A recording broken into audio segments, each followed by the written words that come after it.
Thank you so much for the invitation to be here this evening. As Kerry said just a moment ago, it's been an event that we've been very much looking forward to being part of, and it's already been an absolute joy to hear the stories that have been shared in this space via the pre-prepared videos that we've heard, and there's more to come, and also in the conversations that I was part of in the breakout rooms, and to hear about the immense value of your work as chaplains and the way in which you are discovering hidden treasures in the many and varied contexts in which you serve, or in which you are exploring what chaplaincy might look like for you. As many of you might already be aware, the verse of scripture that is at the heart of our presidential theme for this year is a single verse from chapter 45 of the book of Isaiah.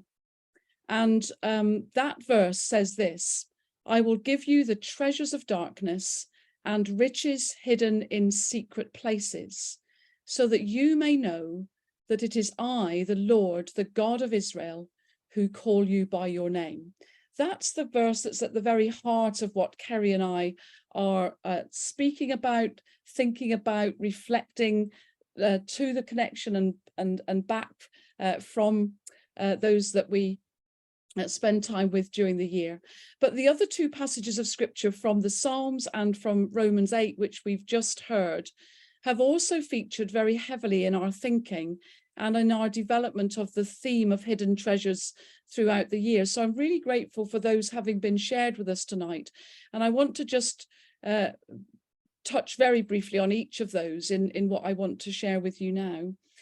As Kerry and I have been travelling around the connection, we have been seeking out the hidden treasures amongst the Methodist people and all those with whom we come into contact, because of course we partner with all sorts of other people right across the Methodist connection. So it's not just Methodist people that we bump into as we inhabit this role.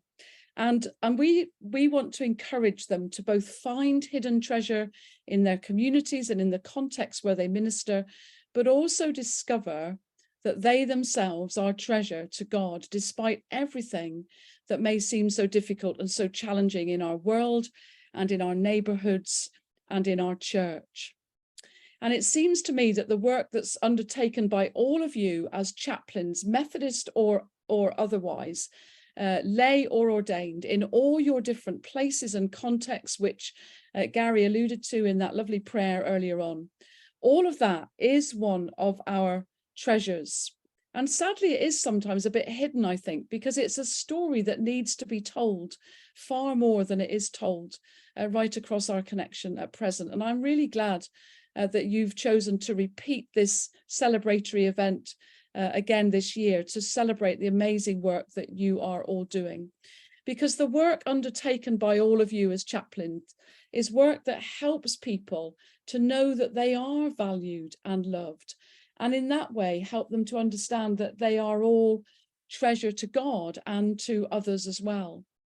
When we heard that reading from Psalm 139 just a moment or two ago, I don't know if you noticed, but the psalmist said, "My frame was not hidden from you when I was made in the secret place." And you'll remember from that verse from Isaiah that Kerry and I have really been focusing on this year, that riches are hidden in secret places. So the psalmist is underlining the fact that we ourselves, every individual, God's creation, are riches. We are made in the secret place. We are treasure to God.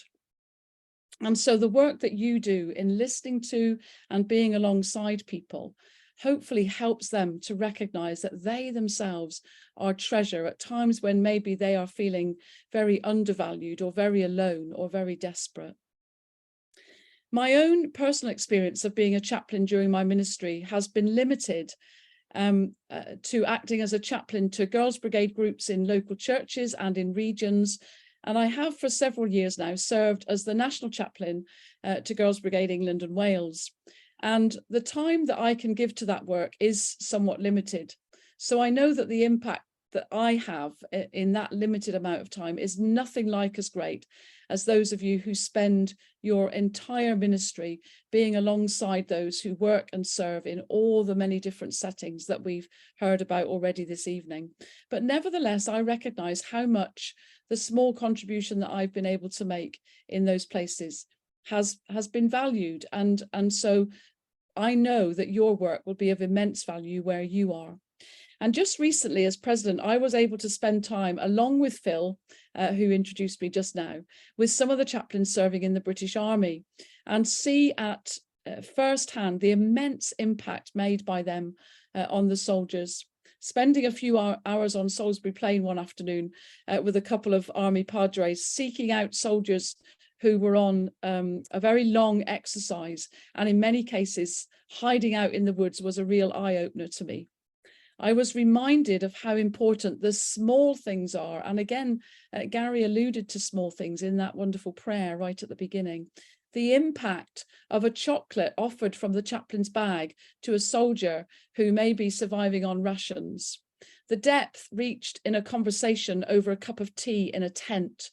The morale boost of someone simply taking an interest in what they've been through in the last 24 hours or so. The speed at which life stories and deep things come pouring out in those circumstances was amazing, and a wonderful reminder to me of the essential nature of the chaplain's work and of the deep trust that is placed in those of you who are chaplains by those who are seeking out a friendly face and a listening ear and are simply finding you in the right place at the right time. As chaplains, you are treasure to those who are seeking for someone or something to bring them comfort or encouragement or friendship or kindness or answers to their deep questions in what might be some of the darkest and most painful moments of their lives. In Paul's letter to the Corinthians, chapter 2 and verse 7, he writes this: "But we have this treasure in jars of clay to show that this all-surpassing power is from God and not from us. We are hard pressed on every side, but not crushed, perplexed, but not in despair, persecuted, but not abandoned, struck down, but not destroyed. We always carry around in our body the death of Jesus, so that the life of Jesus may also be revealed in our body."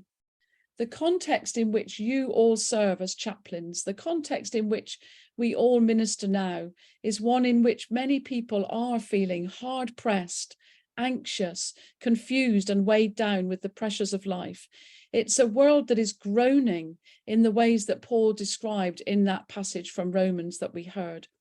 And as chaplains, you are well placed to offer a different perspective, to bring light where there is darkness, to bring hope where there is despair, to be salt and light, and to reveal Christ through who you are and how you respond to people and their circumstances. So I'm really glad to have had this opportunity tonight to celebrate together with all of you the amazing work that you and others do every day in a wide range of contexts, in places that others in ministry could not dream of being able to go or even have time or inclination to be. So thank you for being amongst our treasures.